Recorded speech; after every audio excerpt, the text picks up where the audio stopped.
ರಾಮೇಶ್ವರಂ ಕೆಫೆಯಲ್ಲಿ ಸ್ಫೋಟ ಪ್ರಕರಣಕ್ಕೆ ಸಂಬಂಧಪಟ್ಟಂತೆ ಪವರ್ ಟಿವಿಯಲ್ಲಿ ಮತ್ತಷ್ಟು ಸ್ಫೋಟಕ ವಿಡಿಯೋ ಲಭ್ಯ ಇದೆ. ಹೋಟೆಲ್ ಒಳಗೆ ಹೊರಗೆ ತೆರಳಿರುವಂತಹ ದೃಶ್ಯ ಲಭ್ಯ ಆಗ್ತಾ ಇದೆ. ಪವರ್ ಟಿವಿಯಲ್ಲಿ ಮತ್ತಷ್ಟು ಸ್ಫೋಟಕ ವಿಡಿಯೋಗಳು ಲಭ್ಯ ಇದೆ. ಸಿಸಿಟಿವಿಯಲ್ಲಿ ಆರೋಪಿಯ ಚಲನವಲನ ಸರಿಯಾಗಿದೆ. ಹೋಟೆಲ್ ಒಳಗಡೆ ಹೊರಗಡೆ ಹೋಗುವಂತಹ ದೃಶ್ಯಗಳು ಲಭ್ಯ ಆಗಿದೆ. ಬಸ್ ಇಳಿದು ಹೋಟೆಲ್ಗೆ ಬಂದಿದ್ದಂತಹ ಶಂಕಿತ ಆರೋಪಿ ಬಸ್ ಇಳಿದು ಹೋಟೆಲ್ಗೆ ಬಂದಿದ್ದಂತಹ ಆರೋಪಿಯ ದೃಶ್ಯಗಳು ಪವರ್ ಟಿವಿಗೆ ಲಭಿಸಿದೆ. ಬೆಳಗ್ಗೆ 10:43ಕ್ಕೆ ಬಸ್ನಿಂದ ಕೆಳಗಡೆ ಇಳಿದಿದ್ದಾನೆ ಆರೋಪಿ. ಬಸ್ನಿಂದ ಕೆಳಗಡೆ ಇಳಿದು ಟೈಮರ್ ಅನ್ನ ಫಿಕ್ಸ್ ಮಾಡಿದ್ದ. ಬಳಿಕ 11:34ಕ್ಕೆ ರಾಮೇಶ್ವರಂ ಕೆಫೆಗೆ ಆತನ ಆಗಮನ ಆಗತ್ತೆ. ಬೆಳಗ್ಗೆ 11:43ಕ್ಕೆ ಹೊರಗಡೆ ಹೋಗ್ತಾನೆ ಆರೋಪಿ. ದೃಶ್ಯದಲ್ಲಿ ಗಮನಿಸ್ತಾ ಇದ್ದೀರಿ, ಅವನು ಒಳಗಡೆ ಬರುವಂತಹ ದೃಶ್ಯಗಳನ್ನ. ಈ ಪವಿತ್ರ ರಾತ್ರಿ ಎಚ್ಚರವಾಗಿದ್ದು ಸ್ವಲ್ಪ ಅರಿವನ್ನ ಕಾಪಾಡಿಕೊಂಡರೆ ಇದು ನಿಮ್ಮ ಜೀವನದಲ್ಲಿ ಮಹತ್ತರ ಒಳಿತನ್ನು ತರುತ್ತೆ. ಆದಿಯೋಗಿಯ ಅನುಗ್ರಹದಲ್ಲಿ ಶಕ್ತಿಯುತಗೊಳಿಸಿದ ರುದ್ರಾಕ್ಷವನ್ನು ಉಚಿತವಾಗಿ ಮನೆಗೆ ತಲುಪಿಸಲಾಗುವುದು. SMS ಮೂಲಕ ನೋಂದಣಿಗಾಗಿ 8300 ಮಿಸ್ ಕಾಲ್ ನೀಡಿ. ಇದು ನಿಮ್ಮೆಲ್ಲರಿಗೂ ಕೇವಲ ಜಾಗರಣೆಯ ರಾತ್ರಿಯಲ್ಲ, ಜಾಗೃತಿಯ ರಾತ್ರಿ ಆಗಬೇಕು. ಗಮನಿಸ್ತಾ ಇದ್ರಿ, ಪವರ್ ಟಿವಿಯಲ್ಲಿ ಮತ್ತಷ್ಟು ಸ್ಫೋಟಕ ವಿಡಿಯೋಗಳು ಲಭಿಸ್ತಾ ಇದೆ. ಶಂಕಿತ ಆರೋಪಿಯ ದೃಶ್ಯ, ಬ್ಯಾಗ್ ಇದೆ ಅವನ ಕೈಯಲ್ಲಿ. ದೃಶ್ಯಗಳಲ್ಲಿ ಗಮನಿಸ್ತಾ ಇದ್ದೀರಿ, ಬ್ಯಾಗ್ ಇದೆ, ಕರೆಕ್ಟ್ ಆಗಿ ಅಬ್ಸರ್ವ್ ಮಾಡಿ. ಹ್ಯಾಟ್ ಹಾಕಿದ್ದಾನೆ, ಮಾಸ್ಕ್ ಇದೆ, ಮೊಬೈಲ್ ನಲ್ಲಿ ನೋಡ್ತಾ ಬರ್ತಿದ್ದಾನೆ. ಒಳಗಡೆ ಬರುವಾಗ ಟೈಮರ್ ಅನ್ನ ಫಿಕ್ಸ್ ಮಾಡ್ತಾನೆ.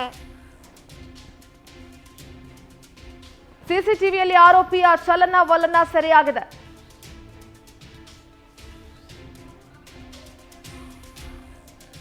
ಒಂದ್ ಕಡೆ ಹೋಟೆಲ್ಗೆ ಎಂಟ್ರಿ ಕೊಡ್ತಾ ಇರೋ ದೃಶ್ಯ ನೋಡ್ತಾ ಇದ್ದೀರಾ, ಈಗ ನೋಡ್ತಿದ್ದೀರಲ್ಲ, ಇದು ಒಳಗಡೆ ಬಾಂಬ್ ಬಿಟ್ಬಿಟ್ಟು ಹೊರಗಡೆ ಹೋಗ್ತಾ ಇರುವಂತ ದೃಶ್ಯ. ಒಂದ್ ಕಡೆ ಹೋಟೆಲ್ ಒಳಗೆ ಎಂಟ್ರಿ ಕೊಡ್ತಾ ಇರುವಂತ ದೃಶ್ಯ, ಇನ್ನೊಂದ್ ಕಡೆ ಹೋಟೆಲ್ ಇಂದ ಹೊರಗಡೆ ಹೋಗ್ತಾ ಇರುವಂತ ದೃಶ್ಯ. ಎರಡು ಮೇನ್ ದೃಶ್ಯಗಳನ್ನ ಪವರ್ ಟಿವಿಯ ಸ್ಕ್ರೀನ್ ಮೇಲೆ ಗಮನಿಸ್ತಾ ಇದ್ದೀರಿ. ಶಂಕಿತ ಆರೋಪಿಯ ಚಲನವಲನ ಸಿಸಿಟಿವಿ ಸರಿಯಾಗಿದೆ. ಒಂದ್ ಕಡೆ ಒಳಗಡೆ ಬರ್ತಾ ಇರೋದನ್ನ ಗಮನಿಸ್ತಾ ಇದ್ದೀರಿ, ಇನ್ನೊಂದ್ ಕಡೆ ಹೊರಗಡೆ ಹೋಗ್ತಾನೆ, ಮೊಬೈಲ್ ನಲ್ಲಿ ಮಾತಾಡ್ತಾ ಆತ ಹೊರಗಡೆ ಹೋಗ್ತಾನೆ. ಆ ದೃಶ್ಯವನ್ನ ಗಮನಿಸ್ತಾ ಇದ್ದೀರಿ.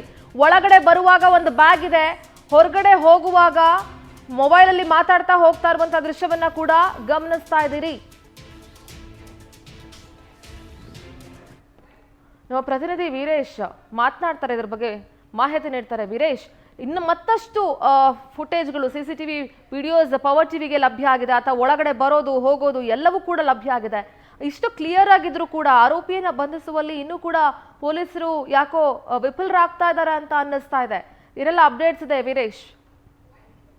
ಖಂಡಿತ ಸಿಂಧೂರ, ಏನು ಈಗಾಗಲೇ ರಾಮೇಶ್ವರಂ ಕೆಫೆಯಲ್ಲಿ ಬಾಂಬ್ ಬ್ಲಾಸ್ಟ್ ಪ್ರಕರಣ ಸಂಬಂಧಪಟ್ಟಂತೆ ಈಗಾಗಲೇ ಒಂದು ಕಡೆ ಪೊಲೀಸ್ ಇಲಾಖೆ, ಒಂದು ತಂಡಗಳೇ ಏನು ರಾಜ್ಯಾದ್ಯಂತ ಏನು ಮತ್ತು ಬೇರೆ ಅಂತರ್ರಾಜ್ಯಗಳಿಗೆ ಹೋಗಿ ಒಂದು ತನಿಖೆ ಮಾಡ್ತಾ ಇದ್ದಾರೆ. ಆ ಸಂದರ್ಭದಲ್ಲಿ ಈಗಾಗಲೇ ಒಂದಿಷ್ಟು ಸಿಸಿಟಿವಿಗಳು ಕೂಡ ಈಗಾಗಲೇ ಮಾಧ್ಯಮಕ್ಕೆ ಲಭ್ಯವಾಗಿರುವಂತದ್ದು. ಆ ಸಿಸಿಟಿವಿಯಲ್ಲಿ ಅಂದ್ರೆ ರಾಮೇಶ್ವರಂ ಕೆಫೆಯ ಆವರಣದಲ್ಲಿ ಆತ ಒಳಗಡೆ ಎಂಟ್ರಿ ಆಗ್ತಿರೋದು, ಅಂದ್ರೆ ಘಟನೆಯ ದಿನ ಏನು 11:34ಕ್ಕೆ ಏನು ಒಳಗಡೆ ಎಂಟ್ರಿ ಆಗ್ತಾನೆ, 11:43ಕ್ಕೆ ಮತ್ತೆ ವಾಪಸ್ ಹೋಗುವಂತ ದೃಶ್ಯಗಳು ಏನು ವಿಡಿಯೋದಲ್ಲಿ ಕೂಡ ಲಭ್ಯವಾಗಿದ್ದು, ಆತ ಕ್ಯಾಪ್ ಮತ್ತು ಮಾಸ್ಕ್ ಹಾಕಿಕೊಂಡು ಫೋನ್ ಮೂಲಕ ಮಾತನಾಡುವಂತ ಒಂದು ಸಿಚುವೇಶನ್ ಕ್ರಿಯೇಟ್ ಮಾಡಿ ಆತ ತೆರಳಿರುವಂತದ್ದು ಈಗಾಗಲೇ ಸಿಸಿಟಿವಿ ಲಭ್ಯವಾಗಿದೆ. ಆ ಸಂಬಂಧಪಟ್ಟಂತೆ ಪೊಲೀಸರು ಕೂಡ ಈಗಾಗಲೇ ತನಿಖೆ ಮಾಡ್ತಾ ಇದ್ದಾರೆ. ಅಂದ್ರೆ ಈಗಾಗಲೇ ಪೊಲೀಸರು ಅಂದ್ರೆ ಕೆಫೆಯ ಒಂದು ಸುತ್ತಮುತ್ತ ಅಂದ್ರೆ ಸುಮಾರು 20 ಕಿಲೋಮೀಟರ್ಗೂ ಹೆಚ್ಚು ಎಲ್ಲಾ ಸಿಸಿಟಿವಿಗಳನ್ನು ಈಗಾಗಲೇ ಪರಿಶೀಲನೆ ಮಾಡ್ತಾ ಇದ್ದಾರೆ.